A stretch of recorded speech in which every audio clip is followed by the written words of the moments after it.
Assalamualaikum warahmatullahi wabarakatuh. Sahabat Novelia Story. Semoga kita senantiasa dalam keberkahan dan perlindungan dari Allah, Tuhan Yang Maha Esa. Jangan lupa untuk dukung channel ini dengan cara klik like, komen, dan subscribe. Terima kasih. Yuk, simak kisah berikut ini. Sumi, seorang wanita muda berusia 22 tahun, berdiri di depan jendela rumah kayu yang kecil di desanya, Pandansari. Udara pagi yang sejuk tak mampu meredam kegundahannya. Di luar sana, sawah menghijau membentang luas, seakan-akan mengingatkan dirinya pada kehidupan yang selama ini dia kenal. Namun, hidup di desa yang miskin dan terbatas tak memberi banyak pilihan. Ayahnya sakit-sakitan, dan adik-adiknya masih kecil. Ibunya bekerja sebagai buruh tani dengan upah seadanya. Harapan keluarga kini ada di pundaknya. "Kamu yakin, Mi?" tanya ibunya lembut, namun penuh kecemasan. "Di sana tempat yang jauh. Kamu nggak kenal siapa-siapa." Sumi menarik napas panjang, menahan air mata yang sudah menggenang. "Ibu, ini kesempatan satu-satunya. Kalau aku nggak pergi, kita nggak akan pernah keluar dari kemiskinan ini." Ibunya tak mampu membalas. Hanya doa yang bisa diucapkannya dalam hati saat anak perempuannya itu berkemas dan bersiap menuju terminal untuk perjalanan panjang ke Jakarta, tempat dia akan memulai langkah baru sebagai pekerja rumah tangga di Arab Saudi. Sumi berdiri di bawah terik matahari Riyadh yang menyengat. Udara kering menusuk kulitnya. Pikirannya terbang ke Indonesia, ke desanya yang sejuk dan teduh. Namun, kini ia berada ribuan kilometer jauhnya dari rumah, bekerja di sebuah keluarga besar Saudi yang terpandang. Majikannya, Daud, seorang pria berusia 50-an, memiliki istri dan 3 anak. Tapi Sumi jarang melihat istrinya, yang lebih sering tinggal di kamar, tertutup dari dunia luar. Hari-hari Sumi di rumah itu dimulai dengan pekerjaan rumah yang tak ada habisnya. Ia bangun sebelum fajar, membersihkan rumah, memasak, mencuci, merawat anak-anak. Semuanya dilakukan dalam sunyi. Bahasa Arab yang belum ia kuasai membuatnya terisolasi dari dunia di sekitar. Hanya senyuman tipis dari salah satu anak majikannya yang sedikit mencerahkan hari-harinya. Namun, di balik semua itu, Sumi selalu mengingat tujuan utamanya, keluarganya. Setiap kali rasa lelah datang, ia menguatkan diri dengan membayangkan wajah adik-adiknya yang masih kecil dan ayahnya yang sedang sakit. Malam pertama Sumi mulai terasa aneh ketika Daud, majikannya, memanggilnya ke kamar tamu. Awalnya Sumi berpikir bahwa dia hanya membutuhkan bantuan untuk mengambil sesuatu. Namun, tatapan Daud malam itu berbeda. Ada sesuatu yang gelap di balik matanya yang tajam. "Kemarilah, Sumi," katanya dengan suara serak, namun perintahnya jelas. Sumi merasa merinding, tetapi dia tak punya pilihan lain. "Duduk di sini." Sumi patuh. Rasa takut mulai menjalar di tubuhnya. Ketika Daud mulai mendekatinya dan meraih tangannya, naluri Sumi berteriak.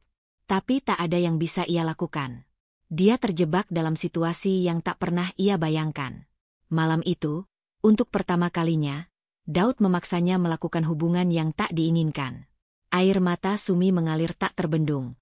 Tapi tak ada yang mendengar jeritannya. Di negara ini, dia hanyalah seorang pekerja asing. Tidak ada yang akan mempercayainya. Tak ada yang akan membelanya. Malam demi malam, penderitaan Sumi berlanjut. Daud selalu memastikan bahwa rumah sepi ketika dia mendekati Sumi, memanfaatkan statusnya sebagai majikan. Rasa takut yang dulu hanya samar, kini berubah menjadi ketakutan nyata yang menghantui setiap langkah Sumi. Tak ada tempat untuk lari. Jika dia berani menolak, dia yakin Daud tak akan ragu untuk memulangkannya tanpa gaji, atau lebih buruk lagi, melaporkannya ke polisi dengan tuduhan palsu. Di tengah penderitaan itu, Sumi sering duduk di depan jendela kecil di kamarnya. Dia menatap langit malam yang begitu luas, mencoba mencari jawaban. Apa yang harus kulakukan? Bagaimana aku bisa keluar dari ini? Telepon ke rumah semakin jarang dilakukan. Setiap kali ibunya menelepon, Sumi berusaha menyembunyikan tangisnya, memaksakan senyuman dan berkata bahwa semuanya baik-baik saja. "Di sini baik, Bu. Gajiku lancar. Doakan aku terus, ya." Tetapi setiap kata yang ia ucapkan terasa seperti dusta yang menyayat hatinya sendiri. Pada suatu pagi, setelah malam yang berat, Sumi bertemu dengan seorang pekerja rumah tangga lain dari Indonesia di pasar dekat rumah majikannya. Namanya Kartika, seorang wanita yang lebih tua dan sudah 5 tahun bekerja di Riyadh. Di balik senyuman Kartika, Sumi melihat seorang yang paham betul tentang apa yang ia alami. Tak mudah bekerja di sini, ya? Kata Kartika saat mereka berbagi cerita di bawah bayangan pohon kurma. Sumi mengangguk, air matanya hampir pecah lagi. Kartika meraih tangannya, memberikan kekuatan yang tak terucap. Kalau ada apa-apa, kamu bisa hubungi aku. Jangan pernah merasa sendiri, Mi. Kata-kata Kartika menjadi cahaya kecil di tengah kegelapan hidup Sumi. Mereka mulai bertemu setiap minggu di pasar, saling berbagi cerita dan dukungan. Meskipun Kartika tak tahu detailnya, dia merasakan ada sesuatu yang salah dalam hidup Sumi. Namun, Sumi masih terlalu takut untuk membuka semuanya. Satu malam, saat penderitaan Sumi semakin tak tertahankan, dia nekat melakukan sesuatu yang tak pernah terpikir sebelumnya. Setelah dipaksa lagi oleh Daud, Sumi mengunci dirinya di kamar mandi dan mulai mencari informasi lewat ponselnya tentang cara melaporkan pelecehan di Arab Saudi. Dengan tangannya yang gemetar, dia menemukan sebuah nomor hotline bantuan untuk pekerja migran. Namun, ketakutan akan konsekuensi menghantuinya. Bagaimana kalau Daud tahu? Bagaimana kalau aku dipulangkan tanpa gaji? Pikiran itu membelitnya, membuatnya ragu. Namun di satu sisi, dia tahu bahwa dia harus melakukan sesuatu. Keputusannya malam itu akan menentukan nasibnya di masa depan. Semakin hari, perasaan Sumi semakin hancur. Kartika yang semakin curiga akhirnya berhasil mendesaknya untuk bercerita. Saat Sumi akhirnya membuka mulut, Kartika terkejut.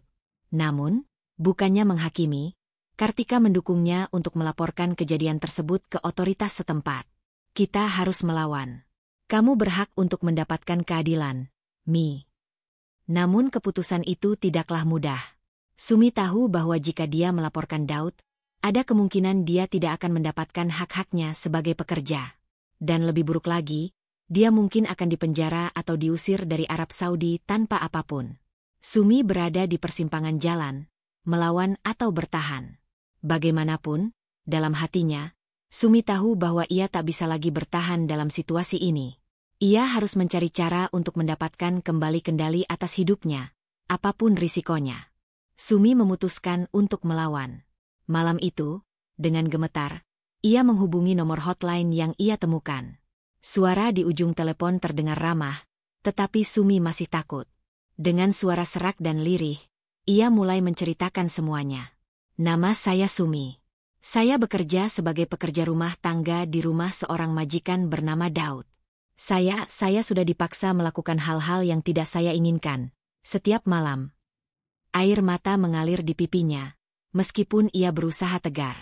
Suara di telepon menghiburnya, memberikan instruksi tentang apa yang harus ia lakukan selanjutnya. Kami akan mengirim petugas untuk memeriksa situasimu. Tapi kamu harus berhati-hati. Jangan sampai majikanmu tahu. Pastikan kamu berada di tempat yang aman ketika mereka datang. Seusai telepon itu, Sumi merasa sedikit lebih kuat. Namun, ketakutan belum benar-benar hilang. Ia tak tahu bagaimana Daud akan bereaksi jika ia mengetahui apa yang Sumi lakukan. Tapi dalam hatinya, ada harapan kecil yang tumbuh. Mungkin, kali ini, ia bisa bebas. 2 hari setelah panggilan itu, tim dari Kedutaan Besar Indonesia datang ke rumah majikannya. Daud terkejut ketika mereka datang, namun berusaha tetap tenang. Mereka meminta Sumi untuk keluar dan berbicara. Saat Sumi berjalan dengan gemetar keluar dari rumah, ia bisa merasakan tatapan tajam Daud menembus punggungnya. Jangan takut, bisik Kartika yang ikut menemaninya. Kamu di sini untuk melindungi dirimu. Petugas kedutaan menanyakan kondisi Sumi, meminta dia menceritakan semuanya. Dengan suara pelan, Sumi menjelaskan apa yang telah terjadi selama berbulan-bulan ini. Meskipun sulit, ia tahu bahwa ini adalah satu-satunya cara untuk mendapatkan keadilan. Setelah berbicara, petugas itu memberikan jaminan bahwa Sumi akan dibantu keluar dari situasi ini. Mereka akan membawanya ke penampungan sementara bagi pekerja migran yang membutuhkan perlindungan. Tetapi sebelum itu terjadi, Sumi harus menandatangani beberapa dokumen, dan masalah ini akan dibawa ke pihak berwenang Saudi. Saat mereka pergi, Sumi merasa seolah-olah beban besar terangkat dari pundaknya. Namun, ia juga tahu bahwa ini baru awal dari perjuangan panjang yang lebih berat. Sumi kini tinggal di sebuah penampungan yang dikelola oleh Kedutaan Indonesia. Tempat itu penuh dengan wanita-wanita lain yang mengalami nasib serupa. Pekerja rumah tangga yang dilecehkan, tidak dibayar, atau diperlakukan dengan tidak adil oleh majikan mereka. Cerita-cerita mereka hampir sama, meski bentuk penderitaannya berbeda-beda. Di sana, Sumi mulai bertemu dengan konselor yang membantu para pekerja menghadapi trauma. Setiap sesi konseling, Sumi merasa sedikit lebih kuat. Ia mendengar dari mereka bahwa kasusnya sedang diproses dan bahwa ada kemungkinan majikannya akan dihukum. Namun, dalam hati kecilnya, Sumi masih merasa ketakutan. Dia tahu bahwa hukuman bagi Daud mungkin tidak setimpal dengan penderitaan yang telah dia alami. Kartika sering mengunjunginya, memberikan dukungan moral. "Kamu tidak sendiri, Mi. Ada banyak dari kita yang mengalami ini. Tapi yang penting, kamu sudah melakukan langkah yang benar." Meski begitu, pikiran tentang keluarganya di desa tak pernah lepas dari benaknya. Bagaimana keadaan mereka? Apakah mereka baik-baik saja tanpa kiriman uang darinya? Apakah mereka akan kecewa jika tahu apa yang dia alami di negeri orang? Beberapa minggu setelah Sumi tinggal di penampungan, sebuah kabar mengejutkan datang. Salah satu rekan kerja Daud telah melaporkan kepada otoritas setempat bahwa Sumi yang sebenarnya menggoda majikannya. Daud, yang ternyata memiliki koneksi kuat di kalangan penguasa lokal, mencoba membalikkan keadaan.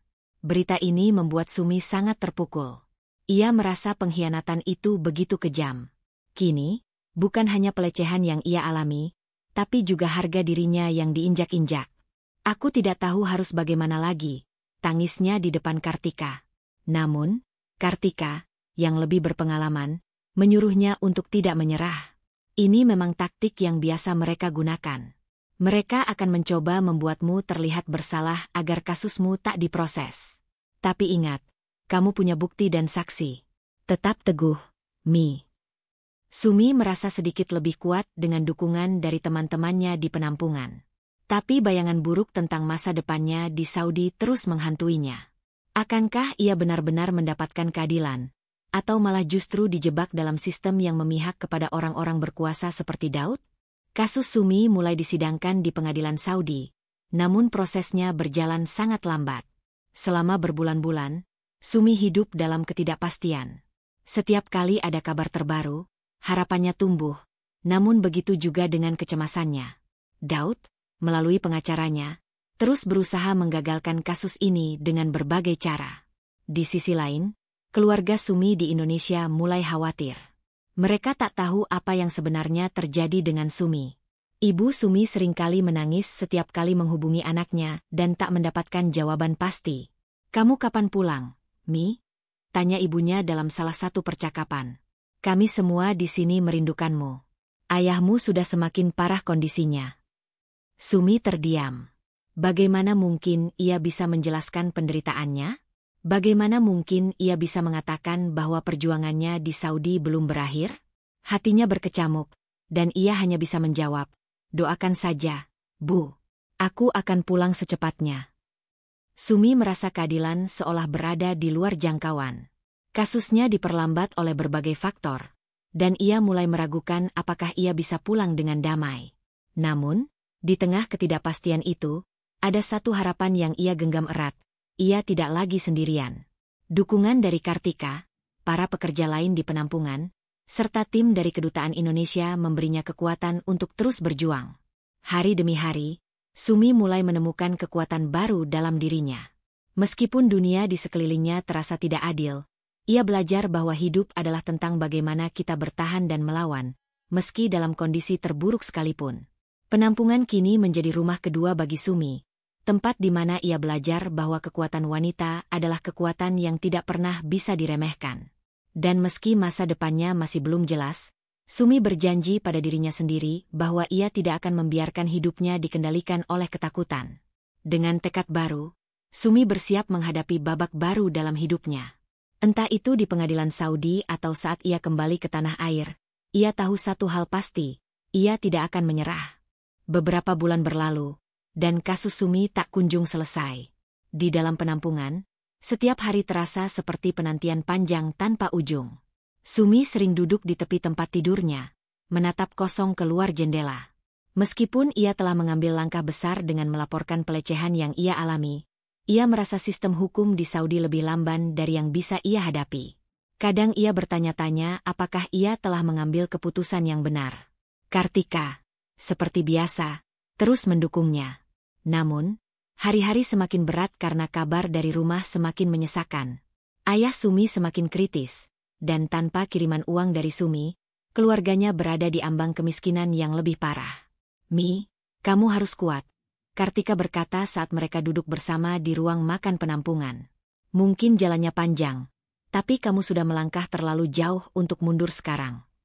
Namun, dalam hati, Sumi tahu satu hal yang tak bisa ia abaikan, keluarganya butuh dia. Perjuangannya di Saudi tak hanya soal mencari keadilan untuk dirinya sendiri, tapi juga tentang bertahan hidup demi keluarganya di desa.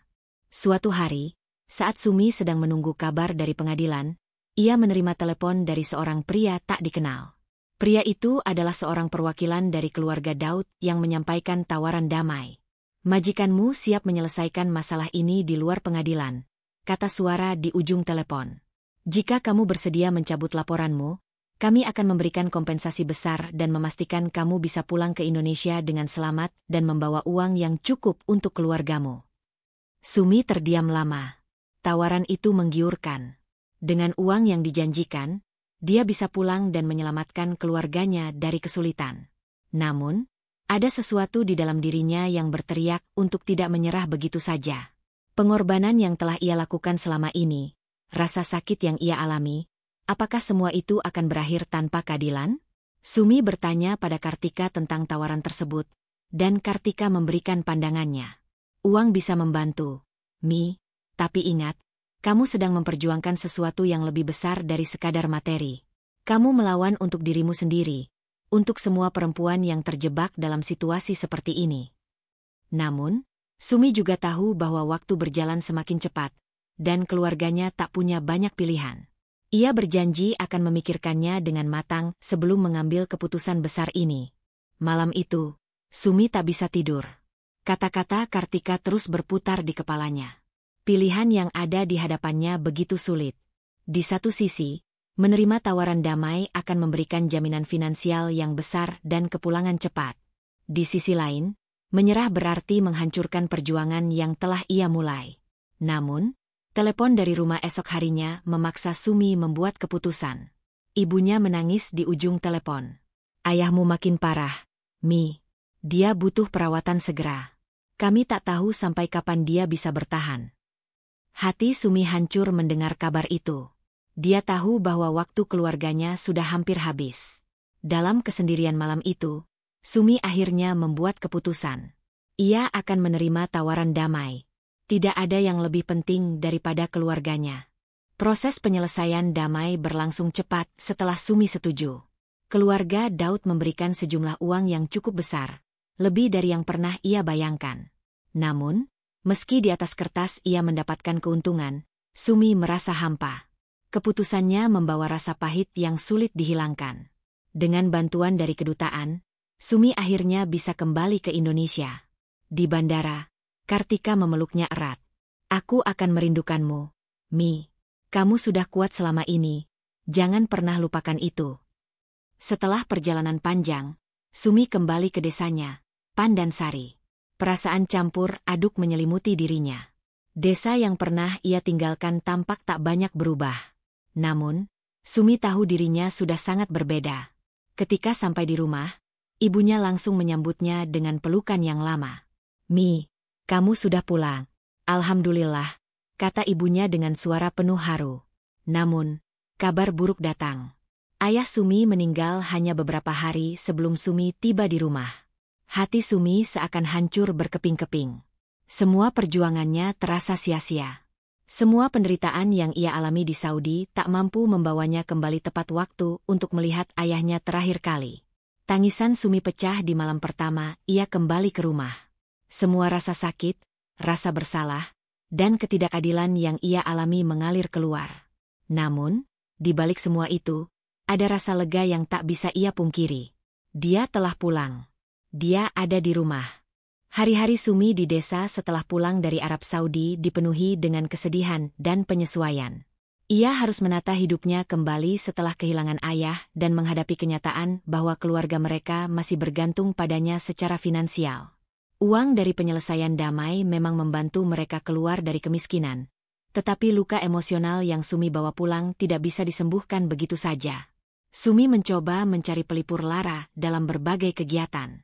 Dia mulai membuka warung kecil di depan rumahnya, menggunakan uang yang ia dapatkan untuk memulai usaha. Warung itu menjadi sumber penghasilan baru bagi keluarga, dan perlahan-lahan, kehidupan mereka mulai membaik. Namun, setiap malam ketika Sumi duduk sendirian, bayang-bayang masa lalunya kembali menghantuinya. Pengalaman pahitnya di Saudi tak bisa ia lupakan. Hubungan terlarang dengan majikannya, rasa takut yang terus-menerus, dan keputusan untuk menerima penyelesaian damai semuanya masih terpatri di benaknya.